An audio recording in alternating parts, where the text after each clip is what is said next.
আসসালামু আলাইকুম ওয়া রাহমাতুল্লাহি ওয়া বারাকাতুহু। আলহামদুলিল্লাহি রাব্বিল আলামিন ওয়াসসালাতু ওয়াসসালামু আলা সাইয়্যিদিল আমবিয়া'i ওয়াল মুরসালিন ওয়া আলা আলিহি ওয়া আসহাবিহি আজমাইন। আম্মা বা'দ। দূরে ও কাছে, দেশে ও বিদেশে যারা আজকের এই ভিডিওটি দেখছেন সকলকে আন্তরিক মোবারকবাদ।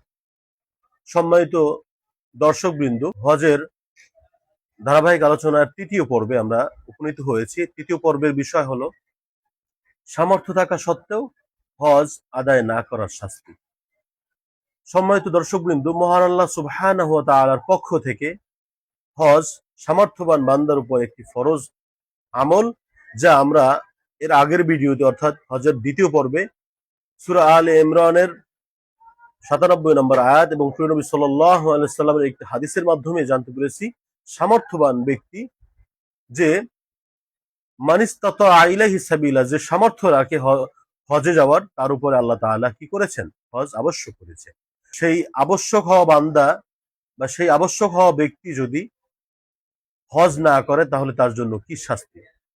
সর্বপ্রথম একটি ফরজ আমল পরিত্যাগ করার যে মহাপাপ, বড় গুনাহ, সেই গুনার অন্তর্ভুক্ত হবে। বলুন না নাউজুবিল্লাহ। অর্থাৎ যেমন আমাদের উপরে নামাজ ফরজ, যদি নামাজ আদায় না করি তাহলে মহাপাপ হবে, ফরজ তরকের গুনাহ হবে।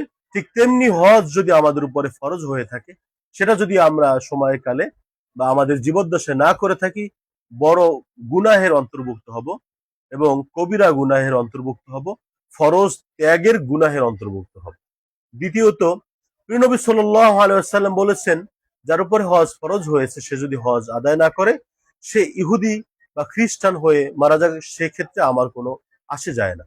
প্রিয় নবী সাল্লাল্লাহু আলাইহি ওয়াসাল্লাম ইরশাদ করেন, মান মালাকা জাদান ওয়া রাহিলাতান তুবাল্লিগুহু ইলা বাইতিল্লাহ, যে ব্যক্তি নিসাব পরিমাণ সম্পদের মালিক এবং যার যাওয়ার যানবাহন রয়েছে অর্থাৎ পথ নিরাপদ রয়েছে, তুবাল্লিগুহু ইলা বাইতিল্লাহ, বাইতিল্লাহ বা আল্লাহর ঘরে পৌঁছানোর মতো পথ নিরাপদ এবং নিসাব পরিমাণ সম্পদ রয়েছে, ওয়ালাম ইয়াহুজ্জা, অথচ সে হজ করে নাই, ফালা আলাইহি আইয়ামুতা ইয়াহুদিয়ান আও নাসরানিয়ান, অর্থাৎ সে ইহুদি হয়ে মারা গেল কিংবা খ্রিস্টান হয়ে মারা গেল, এ বিষয়ে আমার কিছু যায় আসে না বা কোনো পরোয়া নাই। কতটা ভয়াবহ কথা, ভয়ঙ্কর কথা, যে নবী সাল্লাল্লাহু আলাইহি ওয়াসাল্লামের সুপারিশ পাওয়ার জন্য আমরা দিন রাত কাঁদি, আল্লাহর কাছে সাহায্য চাই, আল্লাহর কাছে আবেদন করি যে আল্লাহ আমাদের প্রিয় নবী সাল্লাল্লাহু আলাইহি ওয়াসাল্লামের সুপারিশ নসিব করো। সেই নবী সাল্লাল্লাহু আলাইহি ওয়াসাল্লাম বলেছেন যে হজ আবশ্যক হওয়া ব্যক্তি যদি হজ আদায় না করে, সে ইহুদি হোক বা খ্রিস্টান হয়ে মারা যাক, সে বিষয়ে আমার কোনো আসে যায় না। কতটা ভয়ানক কথা, নাউজুবিল্লাহ। অতএব সামর্থ্যবান ব্যক্তি যদি হজ আদায় না করে তাহলে এরকম শাস্তি তার জন্য রয়েছে। হযরত ওমর রাদিয়াল্লাহু তাআলা আনহু কতটা সতর্ক বাণী দিয়ে গেছেন, তার শাসনামলে তিনি এরকম একটি সতর্ক বাণী দিয়ে গেছেন।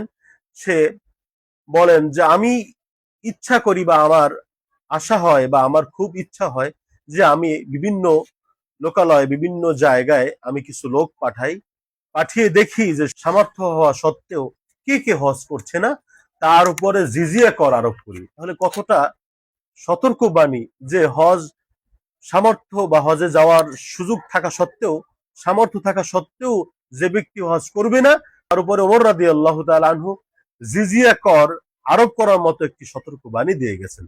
তাহলে কতটা গুরুত্বপূর্ণ ফরজ আমল, সামর্থ্য থাকা সত্ত্বেও যদি আদায় না করে তাহলে তো গুনাহ হবেই, বরংস সামর্থ্য থাকা সত্ত্বেও যদি দেরি করে তাহলেও সে গুনাহগার।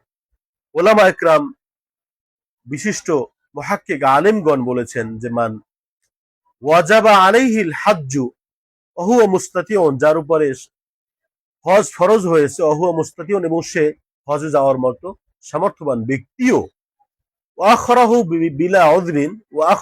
বিলা উযরিন, অথচ সে কোনো কারণ ছাড়াই দেরি করছে, ফাহুয়া আথিমুন, সে গুনাহগার। নাউজুবিল্লাহ। অর্থাৎ সামর্থ্যবান ব্যক্তি যদি ইচ্ছা করে দেরিও করে, সেটাও তার জন্য গুনাহ। সর্বশেষ, আল্লাহ তাআলার ফরজ একটি ইবাদত, ফরজ একটি আমল না করা, স্বয়ং মহান আল্লাহ সুবহানাহু ওয়া তাআলার অবাধ্যতা হওয়া। নাউজুবিল্লাহ। আল্লাহ তাআলা সামর্থ্যবান বান্দার উপরেই তো হজ ফরজ করেছেন, তাহলে সে যদি সামর্থ্য থাকা সত্ত্বেও না যায়, সে কেমন যেন আল্লাহর অবাধ্যতা করছে। নাউজুবিল্লাহ, আস্তাগফিরুল্লাহ। আসুন ভাই, আমাদের সম্পদ, আমরা দুনিয়া থেকে চলে গেলে এই সম্পদ আমাদের কোনো কাজে আসবে না। বরঞ্চ আপনার সম্পদ আছে, আপনার উপর হজ ফরজ হয়েছে। আপনার সম্পদ আছে, আপনার উপর জাকাত ফরজ হয়েছে। তাহলে এই যেগুলো আমাদের সামর্থ্য থাকা সত্ত্বেও আমল করি না, আমাদের মৃত্যুর পরে আমাদের জবাবদিহিতা করার কোনো সুযোগ নাই। এই সম্পদ কাদের জন্য রেখে যাব? কাদের জন্য রেখে যাব? অতএব আমরা সম্পদ আমাদের আল্লাহ দিয়েছে, আল্লাহ রাস্তায় ব্যয় করব, হজ উমরা করব, এবং যাদের উপরে জাকাতও ফরজ হয়েছে আমরা জাকাত দিব।